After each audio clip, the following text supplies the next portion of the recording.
Ouais, bien sûr, c'est qui? C'est Yael Batsara.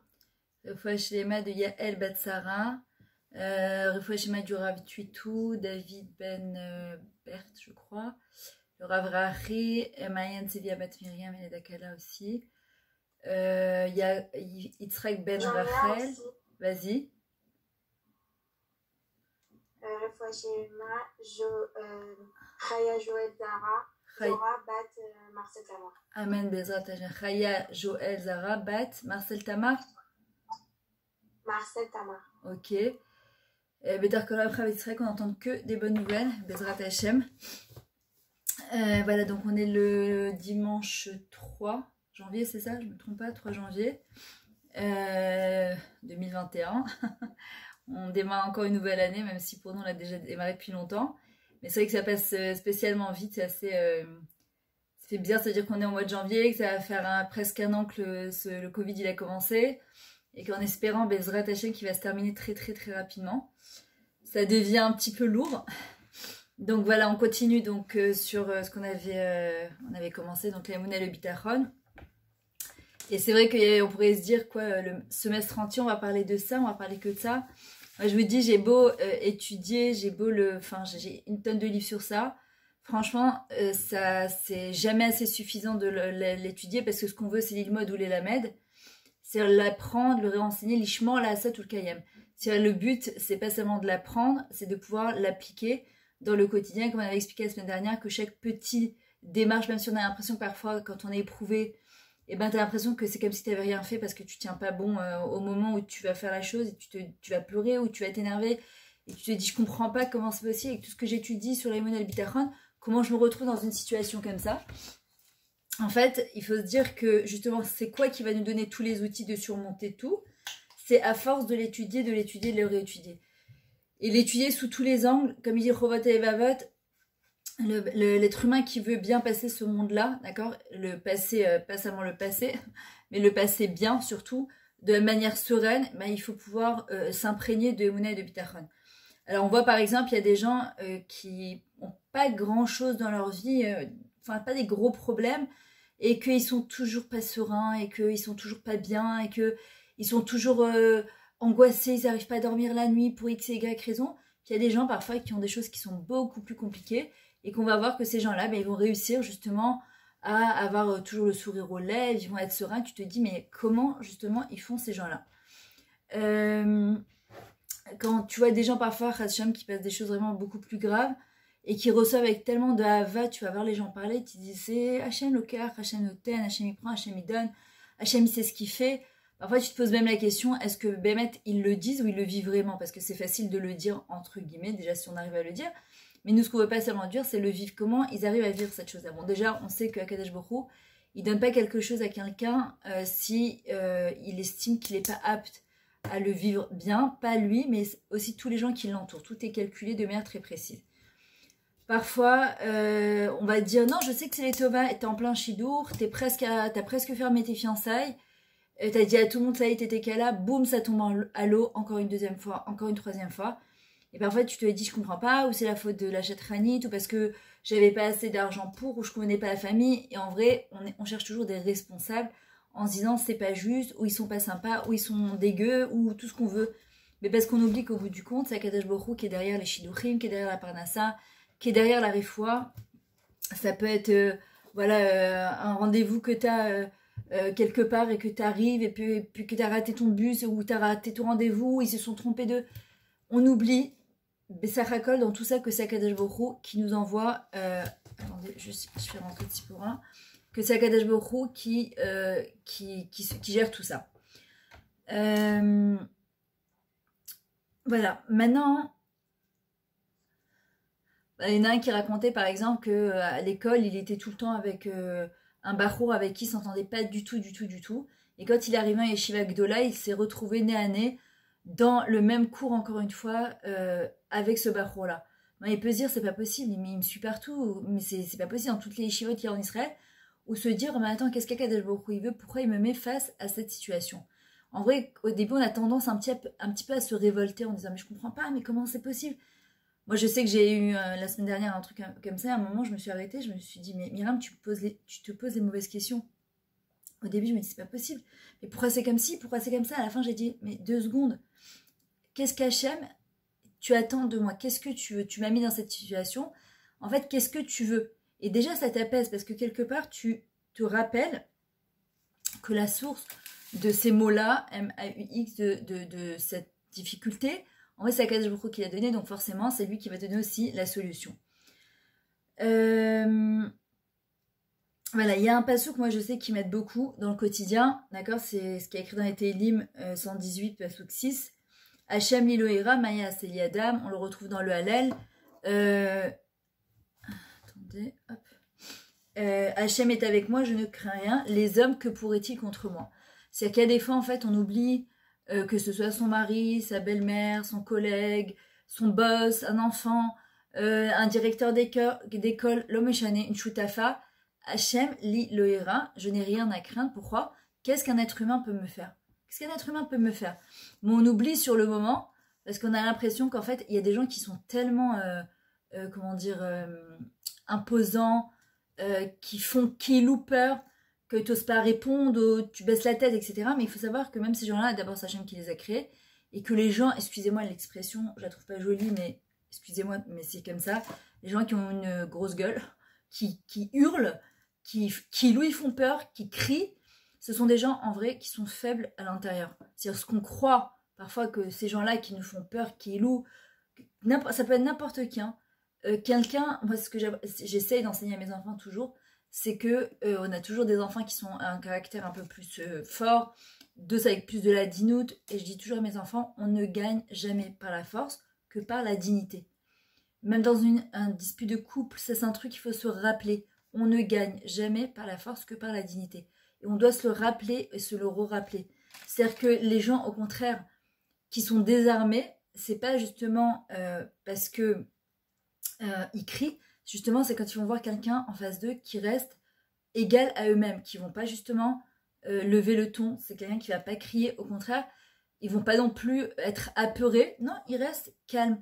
Pourquoi? Parce que Hachem Liloïra Mayase El Adam. Cet homme-là, il est comme moi, il est venu de la poussière de la terre, il retournera à la poussière de la terre. Donc, c'est pas lui ou c'est pas elle, ou c'est pas Jean-Pierre ou Georgette, tout ce que tu veux, qui va me faire peur. Puisque c'est Akadosh Baruch Hu justement qui choisit tout. Vani bechazdecha batarti yagel libi bishuatecha. Or moi j'ai confiance en ta bonté, c'est marqué dans le Télim 13, pasuk 6. Mon cœur est joyeux de ton secours. D'accord, ça veut dire quoi? Vani bechazdecha batarti, donc j'ai confiance en toute ta bonté et mon cœur il est joyeux de ton secours. Pourquoi en général on est triste? Pourquoi on rentre en panique? Parce que on oublie en vrai que la Yeshua est entre les mains d'Akadosh Baruch Hu. C'est ce qu'on dit, l'Yeshua Techa Kiviti Hachem. Hachem, je mets tout en fait mon espoir dans ta Yeshua à toi. C'est quoi alors la Yeshua, elle est chez qui? Non, parfois on dit Keilou, qu'on est sommaire sur Akadosh Baruch Hu, on compte sur Hachem en vrai, au fond de nous. On n'est pas toujours sommaire à 100% sur lui. On espère qu'avec la protexia, avec un piston à droite ou à gauche, que notre Yeshua va arriver d'une autre manière. Mais en vrai, non, c'est que les Ramim me disent non, il faut que tu places toute ta confiance et ton cœur justement parce que tu as placé toute ta confiance en Akadosh Baruch Hu, malgré la difficulté. Alors ton cœur, il se réjouit. Pourquoi? Parce que tu sais que de la même manière que le problème, c'est Hachem qui te l'a envoyé, ta Yeshua aussi, elle arrivera par Akadosh Baruch Hu. Le Chafetz Chaim, il explique en fait ce pasuk Va'apoter B'Hashem Chesed Yesovevenu. Celui quiconque a confiance en Hachem se trouve environné de grâce. D'accord? C'est dans le Télim 32. C'est-à-dire que celui qui place toute sa confiance, c'est pas une partie. Quand je vous dis tout, c'est tout à 100%. Après, encore une fois, ça ne nous empêche pas de faire notre tishtadlut. Le Chafetz Chaim, il explique, il dit c'est quoi en fait le sens de ces mots? Il dit c'est comme si un malade Chas Shalom, il doit prendre en fait une gélule. Et si vous preniez la gélule, la poudre de la gélule, c'est super amer, on ne peut pas la goûter avec la bouche. Mais qu'est-ce qu'elle fait? Elle est entourée en fait de cette espèce de plastique-là qui nous permet en fait de digérer et de prendre cette gélule sans sentir le goût amer. Et le Chafetz Chaim, il dit c'est exactement pareil. Quiconque a confiance à Hachem se trouve environné de grâce. Ça veut dire que même si Hachem, une personne, elle est éprouvée, grâce à son bitachon, il ne ressentira pas la souffrance car il comprend que Hachem, donc tu ne ressentiras pas le goût amer de l'épreuve. Pourquoi? Parce qu'Akadosh Baruch Hu, il enrobe ses désagréments avec de la miséricorde et de la bonté. Malgré que nous, on n'arrive pas à le voir, parce que c'est difficile parfois. Tu t'es dit, je ne vois pas où il est le chesed d'Hachem, je ne vois pas aller où la rachamim d'Akadosh Baruch Hu, j'arrive pas à comprendre.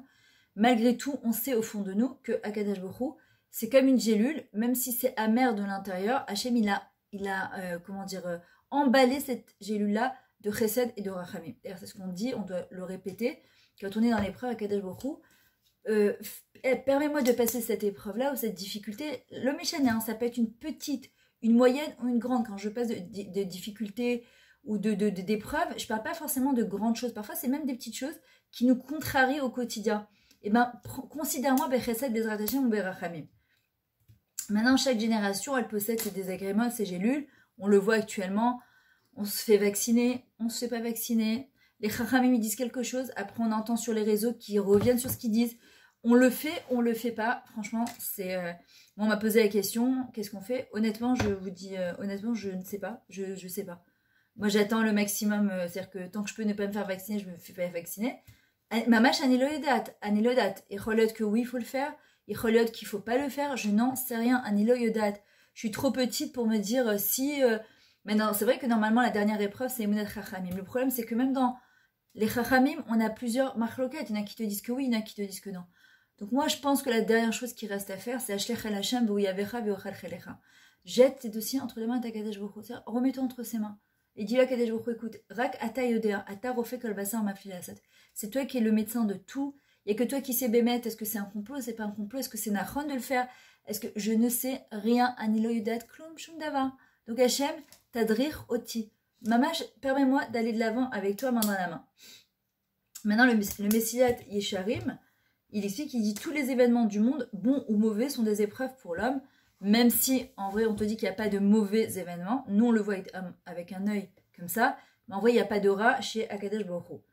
Maintenant, c'est pour ça qu'on doit comprendre qu'il n'y a pas les anivrois, c'est-à-dire que quand Hachem il a prévu quelque chose de bien pour une personne, ça le poursuivra, et quand Hachem est quelqu'un qui doit passer quelque chose, on ne peut pas l'ivroir, on Akadosh Baruch Hu. On l'a vu avec Yona Navi.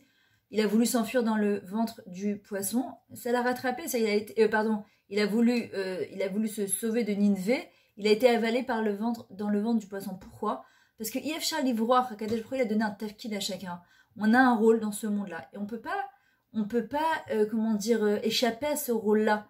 Et parfois, ce rôle-là, parfois qui est grand, il passe par certains désagréments, par certaines difficultés, par certaines épreuves de la vie. Mais comme on a expliqué, le Nisayon, l'épreuve, il y a le mot Nes. Et après, ça se transforme justement en miracle. Maintenant, on voit que par exemple, c'est comme si qu'on était parfois quand on a une difficulté, en fait, c'est comme si qu'on est en plein océan et qu'en fait, tu as des grosses vagues et qu'en fait, on essaie de sortir la tête de l'eau comme ça, tu essayes de sortir la tête de l'eau. Et en fait, ce qu'il faut, Rabbi Akiva, il dit baisse la tête. Attends que la vague, elle passe. Quand tu es au creux de la vague, baisse la tête. N'essaye pas justement de lutter avec la vague. Baisse la tête, attends que ça passe. Et après, hop, tu vas reprendre ton oxygène, tu vas reprendre le dessus et Bezrat Hashem, tu vas refaire surface. Mais pour cela, il faut se remettre entre les mains d'Akadosh Baruch Hu.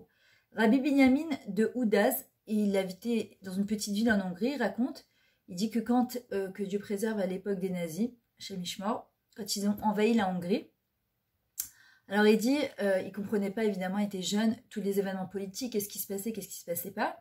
Et à un moment, il y a des Hongrois qui sont rentrés, des soldats hongrois qui ont débarqué chez eux. Et ils ont enrôlé leur père, donc dans son papa dans l'armée. Et juste avant de partir, son papa il s'est retourné, il lui a dit comme ça, aujourd'hui nous sommes tous dans une situation périleuse, le danger est partout. Personne ne sait ce qu'il est mieux de faire.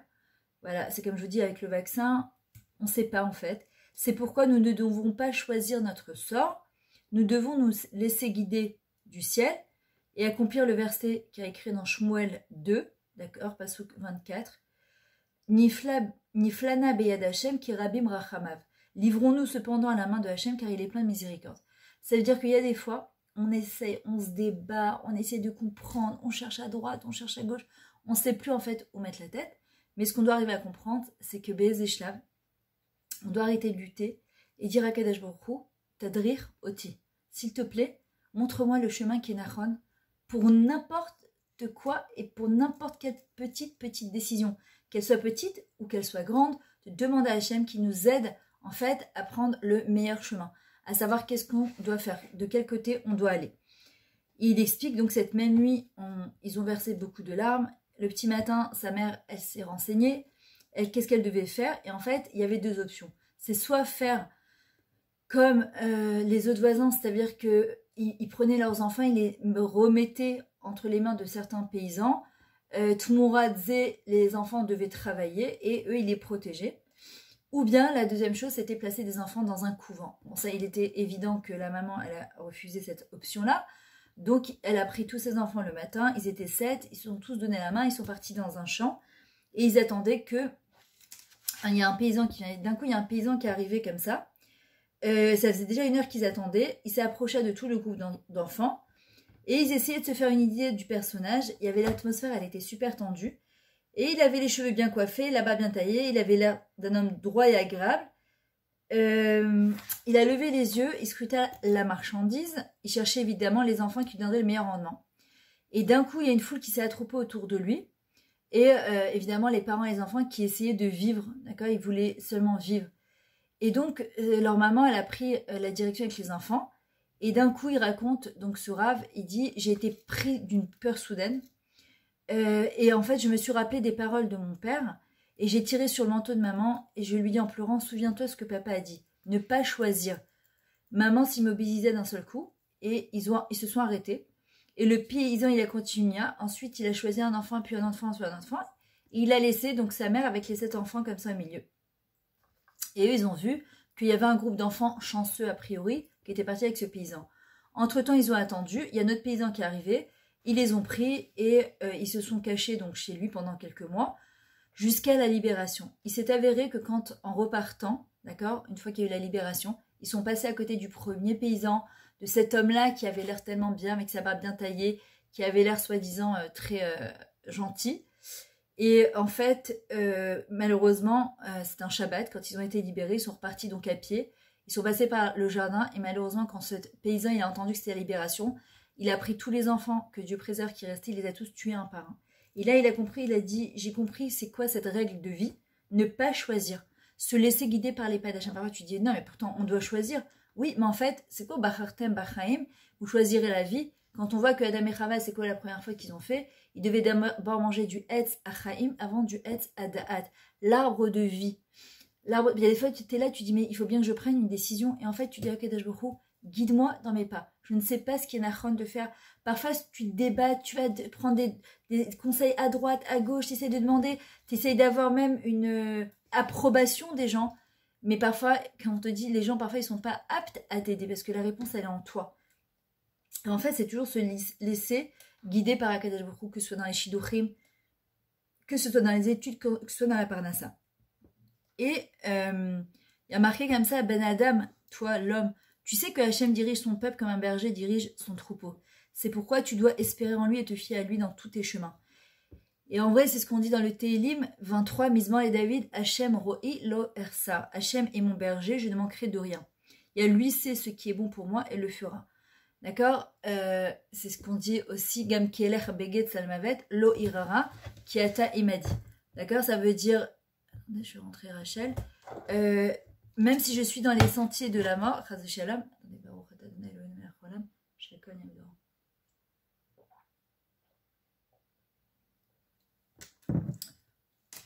même si je suis dans les sentiers de la mort, alors Hachem, je n'ai rien à craindre parce que c'est toi mon berger, je sais que tu es avec moi.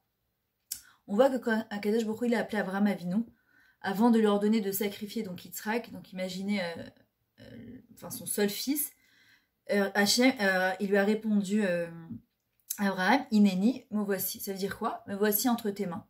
Hachem, il lui a dit, par ta vie, avec le même langage, je nourrirai tes enfants dans le désert, comme il est dit, Vayomer Hachem al Moshe, Hineni, memtir lachem, lechem min Hashameim. Hachem a dit à Moshe, me voici, encore on retrouve Hineni, je vais faire pleuvoir pour vous une nourriture céleste.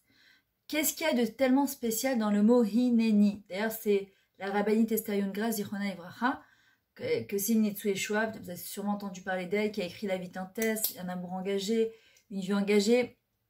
Et en fait, elle a appelé son association avec son mari, pareil, Hineni. En vrai, c'est quoi? Ça désigne une proximité extrême avec Hachem. avec le créateur du monde. C'est comme si qu'un roi, maintenant, il demande à son serviteur de venir, il lui dit où tu es, il va répondre Hineni, je suis là. C'est l'expression d'un sentiment et de la volonté d'une parfaite soumission à Kadosh Baruch Hu, d'une achna'a totale envers Hachem, sans calcul et sans ressenti. Elle veille qu'on arrive à ça.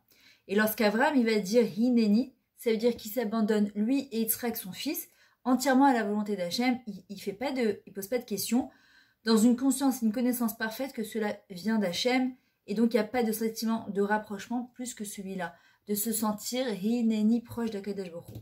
Et en vrai, c'est grâce à ça que la descendance d'Abraham, grâce à ce Hineni-là, que Akadosh Baruch Hu, il va faire tenir la descendance d'Abraham dans le désert pendant 40 ans, grâce juste à cette parole-là, Hineni. Donc, voilà, maintenant, vous devez sûrement connaître, je crois que c'est Avraham Fried ou Mordechai Ben David, je ne me souviens plus, qui chante cette chanson. En fait, c'est la fameuse prière de Rabbi Meir HaLevi de Hafta. C'est le saint Admor de Radamosk. Il avait l'habitude de lire chaque soir et chaque matin.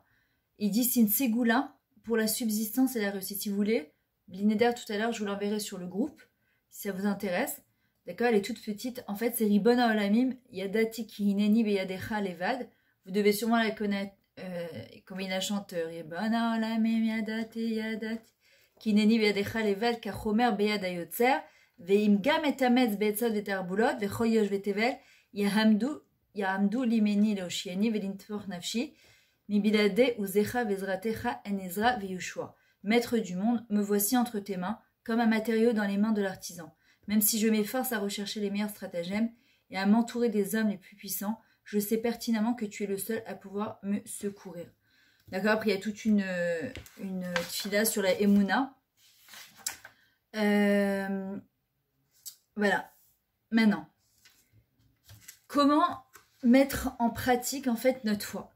Alors, Rabbi Pinchas Erlen Gershita, il donne deux manières en fait d'atteindre divers niveaux au niveau, attendez, je vais rentrer de ça, au niveau de la Emouna et du Bitachon. Il dit la première, c'est la prière. C'est-à-dire que la prière de l'homme confiant est foncièrement différente d'une autre prière. Et cet homme a la garantie que sa demande sera acceptée. On voit bien qu'il y a des gens qui prient, ils prient, et tu as l'impression qu'Akadosh Baruch Hu, il ne répond pas à leur tfilote. Toi, tu te dis, je ne comprends pas. Pourtant, il est tzaddik et regarde toutes les mitzvot qu'elle fait. Je ne comprends pas pourquoi il ne répond pas. Et on va voir ça parce que c'est quelque chose, en tout cas moi, hier, quand j'ai étudié ce cours pendant Shabbat, ça m'a beaucoup aidé. Et vous allez voir pourquoi. Même si vous avez certainement dû entendre ce que je vais vous dire, mais c'est toujours bien de les chaded, d'accord, de raffiner et d'essayer de comprendre en fait ce qui se passe derrière tout ça. Il dit, donc la première, c'est la prière de l'homme confiant. C'est-à-dire que tu peux prendre deux personnes, elles vont prier.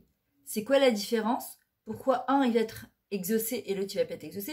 Après, il y en a parce qu'Akadosh Baruch Hu, il attend plus d'une personne, encore plus de tfilotes, parce qu'une, elle va devoir attendre plus longtemps pour avoir un enfant, ou se marier, ou une parnassa, ou une fois l'homme est chienne. Et ça, c'est encore d'autres réjbonotes. Mais déjà, la première chose, une des garanties que la demande d'une personne, elle peut être acceptée, c'est la émouna, le bitachon qu'une personne, elle met dans cette fila. Je sais pas, vous peut-être vous le vivez, j'en sais rien. Moi, ça m'est arrivé parfois de prier et de savoir quand ma tefila, elle monte directement. Il n'y a pas de marsomim entre Akadosh Baruch Hu et moi, et je le sais, quand je le sens quand ma tefila, elle est sortie de mes entrailles. Et quand je jette une fila un petit peu rapide, un peu désespérée, un peu d'une fila que ça fait tellement longtemps que j'attends la Yeshua, et ça fait tellement longtemps, et je la dis parce que voilà, il faut la dire, mais il n'y a pas d'itlavut, il n'y a pas d'entrain. Et j'ai vu, je l'ai senti, je l'ai vécu, d'une fila que tu fais avec tout ton cœur et que tu sens qu'elle est montée jusqu'en haut, que tu as Yeshua, ou elle va arriver immédiatement, ou elle est bas derrière. Et en vrai, c'est quoi la différence? Zélo, cachou, à la tourelle et misette d'une personne. Écoutez bien ce que je vous dis. Parce qu'il y a des fois, on fait plein de réjbonotes avec Hachem. Mais regarde, j'ai pris ça sur moi, j'ai pris ça sur moi. Et parfois, on manque tellement de confiance en nous, et qu'on fait des réjbonotes de j'ai fait tel misa, j'ai tel misa. Je me suis un peu relâché dans la tsiout, je suis pas au top au niveau de mes jupes, au niveau de mes trucs. Je suis pas au top de mon Shabbat, je suis pas au top de ma Tarata Mishpacha, je suis pas au top de mon Lachonara. Donc, faisant ces genres de calculs, Yetzara, il te dit, qu'est-ce que tu crois? Tu crois que tu vas prier? Tu crois qu'Hachem va écouter ta tefila? Mais tu rêves. Mais franchement, tu rêves. T'es pas le Rav Kanievski, toi. Et qu'est-ce qui se passe? Donc, on prie parce qu'on nous a dit qu'il fallait prier, que si tu voulais obtenir quelque chose d'Hachem, bah, tu dois prier. Tu peux pas obtenir quelque chose d'Hachem si tu pries pas. Le problème, c'est quoi? C'est que quand on prie, on n'est pas ma'amine que notre fille-là, Hachem, il est en train de l'écouter. Or, on le dit tous les matins dans les Shemona Esrei, Baruch ata Hachem shoma tefila. Hachem, il écoute toutes les tfilotes sans exception. Après, est-ce qu'il répond à toutes les tfilotes? Ça, on va le voir après. Mais il écoute toutes les tfilotes sans exception. Et ça n'a rien à voir avec le fait que je sois tzaddik ou que je sois pas tzadika. La seule différence, quand vous allez voir des gens parfois, ils se couvrent pas la tête, ils sont pas tziout, ils font pas Shabbat, mais ils ont un bitachon à Hachem, ils ne vivent qu'à travers Kadosh Baruch Hu. Tu vois, c'est l'offert aval, puisqu'il y a la Torah Nachon. Mais nous, quand on est au courant qu'il faut faire la Torah et les mitzvot, et que ce n'est qu'un moyen de se rapprocher d'Hachem, et que le but c'est pas de faire la Torah et les mitzvot, le but c'est qu'à travers cette Torah je vais avoir une vécoute, je vais me renforcer dans ma émouna et mon bitachon, mais que quand je prie, je suis pas Méamina qu'Hachem il m'écoute, ou je suis pas Méamina qu'Akadosh Baruch Hu il va répondre à ma tfila. Mais qu'est-ce qui va se passer? Ma tfila, elle monte pas. Vélo Kachour, pas qu'elle monte pas, elle a entendu, mais Hachem il répond pas encore. Pourquoi? Parce qu'Hachem il attend que je travaille sur mon bitachon. Si déjà j'ai le srout d'ouvrir ma bouche, Adonai Sefata Tiftar Piofiagit et la Terra, alors je comprends que j'ai le mérite de me tenir devant Melech Malchei Amlachim, Akadosh Baruch Hu, j'ai le droit de demander ce que je veux, et je dois être ma mina dans le corps de ma tfila. Je dois être ma mina dans le corps. Moi je me rappelle, il y a des fois des gens qui viennent me voir à la fin d'un cours qui me disent s'il vous plaît, vous pouvez prier pour moi. Et au début, ils me disaient mais non, je suis pas. Moi, je suis ni baba, ni boubou, ni rabbinite, ni rien du tout. Non, après, un jour, je me suis dit, et elle me disait, mais si, je suis sûre, avec vos strouillottes. Et à la fin, je me dis, mais c'est l'occasion à mes strouillottes. C'est que Hachem, ce qu'il attend, c'est quoi? Une tfila, chez Balev. La tfila, c'est appelé avoda chez Balev. C'est le travail du cœur. C'est-à-dire qu'en vrai, j'ai pas besoin d'être baba ou babou, la rabbinite, un truc. J'ai besoin juste de faire une tfila, timimout. Il y a plein d'histoires comme ça avec le Baal Shem Tov, où il y a eu des xérotes, et qu'il y a eu un enfant qui savait même pas prier, qui savait même pas le Aleph Bet, et qui a, pendant tout Yom Kippour, il a fait comme le Cocorico, et que grâce à ça, les gens ils disaient, mais c'est un débile, c'est Yom Kippour, qu'est-ce qu'il fait? Et que le Baal Shem Tov a dit, laissez-le, vous savez pas le Nachas qui fait Hachem. C'est tout ce qu'il savait faire, ou le Aleph Bet, Gimel, et Bassaf, grâce à un enfant, dans sa tmimout, alors que nous, on va venir, on va se balancer comme ça, on va faire le vidou, et je sais pas quoi. Et que notre fille-là, parfois, elle monte pas parce qu'on fait plein de calculs, on regarde à droite, à gauche, est-ce qu'on nous regarde, est-ce qu'on est mitragage? La tmimout, la simplicité, la facilité. Cet enfant, il a été mévatel exérot, donc ça n'a rien à voir. Une fille-là qui va être acceptée, elle doit se faire avec Emouna et Bitachon. Quand je vais ouvrir la bouche, je suis Ma'amina que Akadosh Baruch Hu, il va écouter ma tfila. La deuxième chose, le deuxième point, qui va faire qu'une tfila, elle peut monter jusqu'en haut, c'est que lorsqu'une épreuve, elle vient et qu'elle ébranle notre foi, d'accord? C'est l'opportunité pour nous de mettre en pratique nos connaissances. Ça fait déjà 3 mois qu'on travaille ensemble sur la Emouna et le Bitachon. Je vous dis, et je vous le redis, vous verrez que même le Mifran, celles qui ont l'habitude, mon but, regardez, je vous prends même plus la tête pour les caméras parce que franchement, c'est vous, entre vous le marcantal, je m'en fous. Moi, ce qui est important, c'est que quand je termine ce cours du dimanche matin, vous preniez des kélim pour toute la semaine, jusqu'au dimanche d'après. Et moi, c'est ce que je vous aurais recommandé, c'est qu'après, ça va se terminer dans 10 minutes, ça sera l'Afsaka. C'est qu'après chaque cours, prenez les phrases importantes que je vous donne. C'est pas un cours à guide. Bémet, je vous le dis, c'est pas une étude sur thèse que parce que vous avez un mifran et que si vous n'assistez pas ce semestre, alors vous n'avez pas passé au marchantel. Ce que je vous donne, Bémet, je vous le dis de tout mon cœur, c'est des kélim pour la vie. C'est des kélim pour la vie. Prenez, faites un condensé des phrases que je vous donne, des psukim que je vous donne, ça peut, pas shoot, vous changer votre vie. Bémet, je vous le dis. Et c'est pour ça que vraiment, il faut le prendre à cœur, ce que je vous donne, parce qu'on est tous confrontés, chacune à son niveau, chacune avec ses difficultés, on a toutes besoin de Kélim. Et en vrai, quand Akadosh Baruch Hu nous met devant une opportunité, il nous dit, allez ma fille, au travail. C'est comme demain, vous allez sortir du Mahon avec votre Théouda. Vous allez bosser pendant 4 ans, 5 ans pour avoir votre Toar Rishon, Toar Sheni. Le but, c'est pas de dire j'ai eu un truc, le coller sur le mur de votre truc et que chacun qui va rentrer va dire waouh, oh là là, magnifique, t'as eu ta Dodo Mahon, c'était pas facile. Oui, d'accord, c'est très bien. Mais maintenant, il faut passer à l'action. C'est-à-dire qu'à un moment, le but, c'était pas d'avoir qu'une Théouda, c'est de travailler. Alors, au début, ça va être difficile. Tu vas devoir rajouter, etc. Kadosh Baruch Hu, il nous envoie une tonne de challenges, une tonne d'opportunités, d'accord, pour pouvoir accomplir ce qu'on apprend, c'est au niveau de nos connaissances. Et en vrai, c'est donc se servir de ça pour savoir grandir. Maintenant, il faut savoir, comme je vous ai dit, il n'y a pas de prière qui n'est pas exaucée. toute prière est entendue et elle a une répercussion. La question, c'est quand, quoi et comment. Et c'est ça la plus grande difficulté, parce que là, la Emouna, elle intervient dans le sens que tu te dis, bah, si Hachem, il m'a pas répondu, c'est soit c'est que je le mérite pas, alors qu'on sait pas en vrai. C'est pas parce que je le mérite pas. On voit bien qu'il y a des tzadikim qui ont regardé Sarah et Abraham, quoi, ils méritaient pas d'avoir un enfant. Ils ont dû attendre presque d'être centenaires pour pouvoir un enfant. C'est une blague ou quoi? Quoi, alors quoi, ils le méritaient pas? Pourquoi on rappelle le Abraham et le Yaakov? Pourquoi Rachel, elle a dû attendre tellement de temps pour avoir un enfant, pour se marier avec Yaakov? Quoi, parce qu'elle le méritait pas? La grande Rachel, qu'on fait sa Iloula tous les ans, c'est parce qu'elle le méritait pas? Quoi, alors quand Hachem il me répond pas, c'est parce que je le mérite pas alors que je suis sa fille? Ça n'a rien à voir. Ça n'a rien à voir. Et en vrai, on doit arriver à comprendre qu'il y a des répercussions à notre filote. Je vois souvent dans les groupes, on a tellement prié pour un tel et pas ça, que Dieu préserve des gens parfois qui sont jeunes, ils sont quand même partis, celle-là elle s'est pas mariée, celle-là elle a jamais eu d'enfant. Alors comment on explique ça? Franchement, Anilo Yodat, je ne sais pas. Parce que nous, ce qu'on voit de l'extérieur, c'est pas ce qu'on voit de l'intérieur. Il n'y a que Hachem qui sait. On ne sait pas. Mais c'est sûr qu'il n'y a aucune tfila chez Enoch Avod Rekam. Elles ne reviennent pas vides ou vains. Si ça ne nous aide pas maintenant, ça nous aidera plus tard, ça nous aidera pour nos enfants, nos petits-enfants. Parfois, tu te dis, d'ailleurs, c'est un truc que je demande toujours à Kadash Borou, c'est permets-moi de voir les fruits de ma tfila de mon vivant. Si j'ai prié par exemple pour un enfant qui fasse teshuva, qui se renforce, je lui dis, permets-moi de le voir de mon vivant. Que ma tfila, elle a, parce que ça, tu te sens plus proche d'Hachem quand tu as été exaucé. Tu te dis, tu te rends compte, sur 7 milliards d'êtres humains, à Kadash Borou, il m'a entendu. Quoi, ça nous arrive pas parfois? Tu as besoin de quelque chose, et ou par exemple, tu dis, Hachem, je t'en supplie, aide-moi à réviser ce mifran, j'arrive pas. Et puis d'un coup, tac, tac, tac, et puis tu vas sortir une super bonne note, tu cherches une place de parking, t'es hyper pressé, et tout est mis tout tac, t'as l'impression de toucher Hachem du doigt, tu te rends compte que sur 7 milliards d'êtres humains, tu lui as demandé rapidement comme ça à la va-vite, sur 7 milliards, Hachem, il a arrêté le monde juste pour toi à ce moment-là, et il t'a répondu à ta demande. Mais comme elle nous paraît toute petite, cette demande, comme une place de parking, il n'y a rien.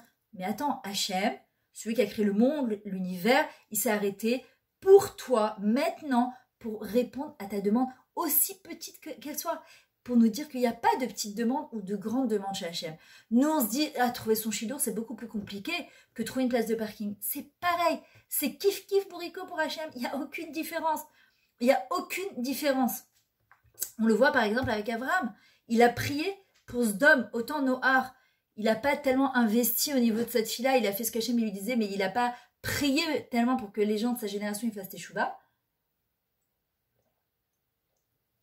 Autant Abraham, il s'est donné corps et âme dans cette mission. Il a dit à Hachem, bon alors voilà, je me fais avocat de la ville. Si je trouve 50 justes, bon alors tu sais quoi Hachem, 40. Bon alors tu sais quoi Hachem, 30 s'il te plaît. Alors 20, 10. Et qu'est-ce qui va se passer au bout du compte? La fumée, elle va monter de la terre, comme une fournaise, et elle va détruire tout ce dôme, et tout va monter en flammes. Mais nous, si on assiste à cette scène, on aurait dit, mais attends, Abraham, il a imploré Hachem. Abraham, avinu, il a tout fait pour Akadosh Baruch Hu, il a passé 10 épreuves, comment c'est possible?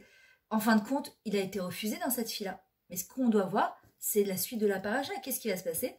Et la Torah, elle nous dit, Hachem s'est souvenu d'Abraham, donc il va se sous-entendu de sa requête quand il a pris de sauver ce dôme, il va épargner Lot. Lot et ses 2 filles, elles sont sauvées du désastre grâce à Abraham. Donc la prière du patriarche, elle a été exaucée. Tu dis d'accord, mais quoi, elle a été exaucée sur une ville entière de je sais pas combien de milliers d'habitants, il n'y en a que 3 qui sont sauvés, c'est une blague. En quoi elle a été exaucée? Le truc c'est que quoi? Alors c'est comment pouvons-nous estimer que sa prière a été exaucée? Abraham, il a prié pour sauver des villes entières, des milliers de citoyens, et qu'est-ce qu'il reçoit? Le sauvetage de Lot et ses filles. Donc le résultat, c'est en commune mesure avec la requête d'origine. Alors est-ce qu'on peut dire de manière raisonnable que cette fille-là a été exaucée? Et en fait, il faut regarder un petit peu plus loin dans l'histoire. Pourquoi? Parce que qu'est-ce qui va sortir de Lot? Moab. Une des filles de Lot, il va sortir Moab. Or, Moab n'a pas le droit de rentrer dans l'âme Israël à cause du fait qu'ils ont refusé de faire du chesed aux Juifs. Et Hachem, il a dit quelqu'un qui n'est même pas capable de donner à boire et à manger. Mais on n'en veut pas. Par contre, qui c'est qui va sortir de Moab? Ruth. Qu'est-ce qui va sortir de Ruth? David Améler, Machiar, Ben David. Donc en fin de compte, Akadosh Baruch Hu, et comment qu'il a exaucé la prière d'Abraham sur des générations à venir? Parce que nous, on ne voit pas toute la totalité justement de l'image, du puzzle. Nous, on voit qu'une partie. Alors on se dit quoi? Abraham, lui, il n'a pas été exaucé, mais alors nous, mais c'est évident qu'on ne va pas être exaucé. On est tellement plus petit qu'Abraham. Mais non, justement, c'est que, évidemment que la Tfila, elle a entendu. Maintenant, de quelle manière elle va les Gachem, ça, il n'y a que Akadosh Baruch Hu qui peut justement le savoir. Donc, le principe, c'est quoi? C'est que si l'on prie, on nous répond. Toute prière a une répercussion. Mais cela ne se voit pas toujours immédiatement. Et c'est là que la foi, elle rentre en jeu, que le bitachon, c'est de se dire, je suis la fille d'Akadosh Baruch Hu, j'ai prié, j'ai demandé à Hachem telle ou telle chose, maintenant, je le laisse faire. C'est comme si demain, vous allez dans un restaurant gourmet, d'accord, et que vous allez commander une entrecôte avec un truc hyper spécial, et que vous n'allez pas vous mettre à courir après le chef de cuisine, d'accord, le grand chef de ce restaurant, en essayant de vérifier s'il va bien vous faire exactement comme dans votre commande. La tfila, c'est une commande que vous avez fait à Hachem. Après, il faut laisser le grand chef décider. C'est lui qui va décider, c'est pas nous. Et dans les Télim, qu'est-ce qui a marqué? Et c'est sur ça, après la Hafsaka, qu'on va travailler, parce que c'est un truc incroyable. Hachem se tient proche de tous ceux qui l'appellent, de tous ceux qui l'implorent réellement. Et en vrai, c'est ce qui est marqué dans la Ashrei, Hacha Ikraou Behemet. Pourquoi je l'appelle pas Behemet quand j'appelle Akadosh Baruch Hu? Quand je le prie, c'est pas Behemet, c'est pas de tout mon cœur. Behemet. Véritablement. Alors Hachem fait la volonté de celui qui le craigne et qui l'appelle vraiment. Alors quoi? Hachem, le Midrash, il dit, il est vraiment proche de tout ce qu'il appelle. Ça voudrait dire qu'il exauce la prière de tout et chacun. Alors on dit non. Entend, oui. Exaucer, non. Alors en vrai, il dit pourquoi? Parce qu'il y a marqué ce qu'il implore réellement. Béhémet. C'est quoi? Tout le monde appelle Béhémet Hachem quand on lui demande de nous exaucer. C'est Béhémet, c'est pas pour de semblant. Mais on comprend de là que seule la prière véritable entraîne la réponse d'Hachem. Parce que rien ne nous garantit qu'une prière non véritable soit acceptée. Alors on va modifier la définition qu'on a donnée au départ. Ce ne sont pas toutes les prières qui sont exaucées, mais seulement celles qui méritent d'avoir le qualificatif de véritable. Alors, on va essayer de comprendre, ça veut dire quoi véritable? Et la réponse, elle est fondamentale, puisqu'on va arriver à comprendre maintenant pourquoi il y a des fois on a demandé des choses à Hachem et on n'a pas été exaucé. Et ça peut nous changer notre kécher, notre manière de prier, parce que quand on va comprendre en fait qu'est-ce que c'est une véritable tfila, on va comprendre pourquoi il y a des personnes qui sont exaucées et d'autres qui ne sont pas exaucées. Et le Chazon Ish disait, la prière c'est comparable à un bâton entre les mains de l'homme. Au travers de l'histoire et surtout au moment des difficultés, le peuple juif a toujours su qu'il possédait une carte maîtresse, la tfila. Il est donc d'autant plus important de savoir comment rendre notre prière véritable et tirer tous les avantages de cet atout exceptionnel. Donc regardez, comme ça va couper, j'ai pas noté toutes celles qui étaient là, d'accord? J'ai appelé personne. Donc celles qui veulent avoir leur route, d'accord? Je vous demande de re-rentrer dans le cours. Il est quelle heure? Il est 11h. On dit à 11h05, c'est 11h05, 11h10 comme ça, entre 11h05, on reprend le cours, je laisse une petite afsaka, ok?